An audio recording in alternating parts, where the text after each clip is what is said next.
आप अभी जीवन के जिस पड़ाव पर हैं, शिक्षा के भी, उम्र के भी, बहुत सारे कचरे होते हैं जो मन को और जिंदगी को भरने के लिए आतुर होते हैं। अगर तुमने अपने आप को खाली छोड़ा तो कुछ दिनों तक तो निराश रह लोगे। कुछ दिनों तक तो एक बोरियत रहेगी, जीवन से निराशा रहेगी, सूनापन, खालीपन रहेगा। लेकिन बहुत दिनों तक तुम निराशा और खालीपन बर्दाश्त करोगे ही नहीं। तो फिर तुम क्या करोगे? तुम जा करके किसी हैंडसम कचरे को आमंत्रित कर लाओगे और वो तुम्हारी जिंदगी के सूनेपन को और निराशा को बिल्कुल उम्मीद से भर देगा। बहुत पुरानी कहानी है ये, आज की नहीं है। ये लाखों साल पुरानी कहानी है। सबकी जिंदगियां ऐसे ही भरी जाती हैं। अभी तो फिर भी ठीक है। जिस दिन कैंपस से पास आउट हो जाओगे और मान लो किसी जॉब में चले गए, तो कैंपस में तो फिर भी ठीक था, बहुत बड़ा कैंपस है और फैसिलिटीज हैं और साथ के लोग हैं। जब जॉब वगैरह पे जाते हो तो वहां और सूनापन लगता है, खासतौर पे जो लोग कैंपस से निकल के जॉब में जाते हैं और पहली जॉब में जाते हैं, परेशान हो जाते हैं। और हिंदुस्तान है, हिंदुस्तानी लड़की तो और ज्यादा परेशान हो जाती है।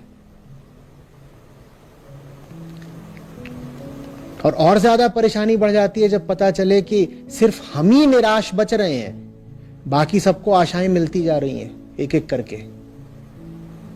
शहनाइयां बजती जा रही हैं, कुछ ये हो रहा है, कुछ वो हो रहा है। फिर जल्दी से हम भी कोई ढूंढ लाते हैं आशा देने के लिए। अपने आप को खाली मत छोड़ना। सुंदर से सुंदर और ऊंचे से ऊंचे तरीके से अपनी जिंदगी को भर लो। म्यूजिक सीखो, स्पोर्ट्स में एक्टिव हो जाओ। अपने क्षेत्र में जितना तुमको मिनिमम कंपलसरी काम है उससे आगे जाकर के प्रोजेक्ट्स उठाओ। एक एक क्षण को लाद दो काम से। कौन है जो आपका मन किसी भी ढंग के काम में नहीं लगने दे रहा? आप समझ ही नहीं रहे ना। कौन है जो आपको खाली समय इतना दे रहा है? जानते हो कौन है वो? उसी का नाम रानी है। आप अगर महिला हैं तो मैं कहूंगा उसका नाम है रानी। सिंगल सेल्ड रानी है वो। और अगर आप पुरुष हैं तो मैं कहूंगा उसका नाम बादशाह है। वो भी सिंगल सेल्ड बादशाह है। वो अपने मतलब के लिए आपके पूरे मानसिक माहौल को बदले दे रहा है, मैनिपुलेट कर रहा है। और उसका इरादा बस एक है, वो जो सिंगल सेल है वो डबल हो जाए। हमारी ये जो पूरी व्यवस्था है ये नौकर है उस रानी की। उस रानी का क्या नाम है? अंडाणु। और अगर आप पुरुष हैं तो आपकी जो पूरी व्यवस्था है वो नौकर है किसकी? शुक्राणु की। अब उसके पास मुंह तो है नहीं कि वो आपसे आकर के बोले कि मुझे फर्टिलाइज होना है, मुझे फर्टिलाइज होना है। तो वो आकर के सीधे नहीं बोलेगा कि मैं फर्टिलाइज होना चाहता हूं या मैं फर्टिलाइज करना चाहता हूं। वो ये सब तरीके निकालता है। वो आपके भीतर एक उदासी भर देगा, वो आपके भीतर एक सूनापन, अकेलापन भर देगा।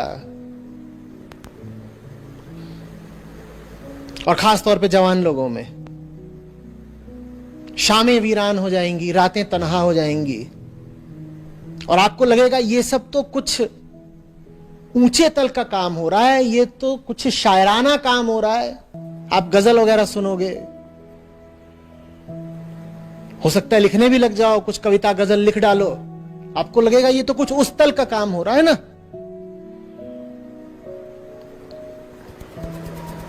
मैं और मेरी तन्हाई अक्सर ये बातें करते हैं। अरे ये तन्हाई का काम नहीं है, ये किसका काम है?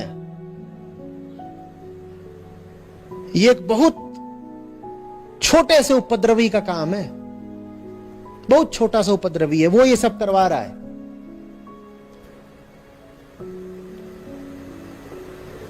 उसी का नाम प्रकृति है। उसका कुल इरादा यह है कि आपका शरीर किसी ऊंचे काम में न लगे, बस बच्चा पैदा करने की मशीन बना रहे। प्रकृति को आपकी पीएचडी में कोई रुचि नहीं है देवी जी।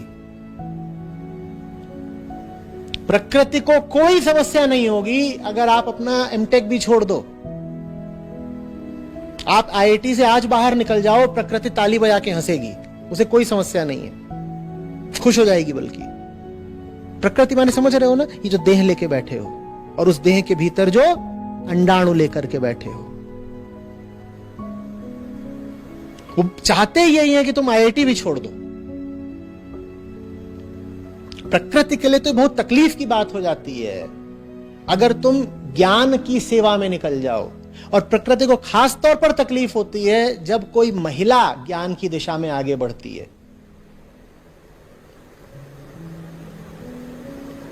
महिलाओं को तो प्रकृति ने पूरी व्यवस्था कर रखी है अज्ञानी ही रखने की। इसीलिए देखा ना ये महिलाएं कितनी भावुक होती हैं। ये भावनात्मकता और क्या है? ये बस प्रकृति के मिशन को आगे बढ़ाने का औजार है। और उसी भावुकता की एक अभिव्यक्ति ये सूनापन है।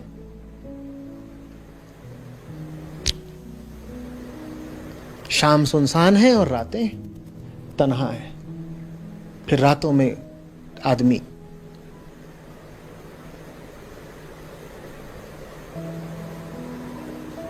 गजल सुनता है और उसमें वो एफएम में भी आ जाते हैं वो दो चार। जब वो रातों में बोलते हैं तो फिर वो यहां से नहीं बोलते, वो फिर यहां से बोलते हैं।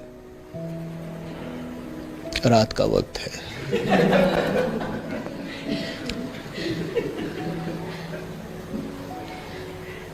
सब तन्हा आशिकों को इस बेबस मुसाफिर का सलाम। और फिर एक से एक बढ़ के वो आपके लिए ऐसे गाने चलाते हैं कि आप बह निकलते हो बिल्कुल।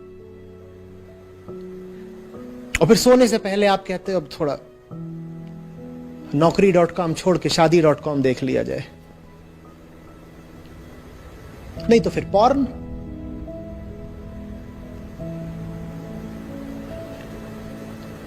और क्या करोगे?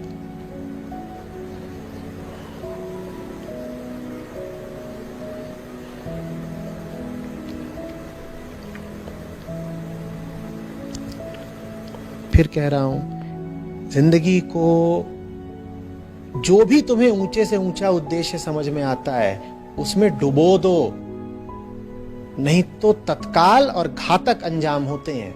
ऐसी राहों पर निकल पड़ते हो कि फिर वापस नहीं लौट पाते।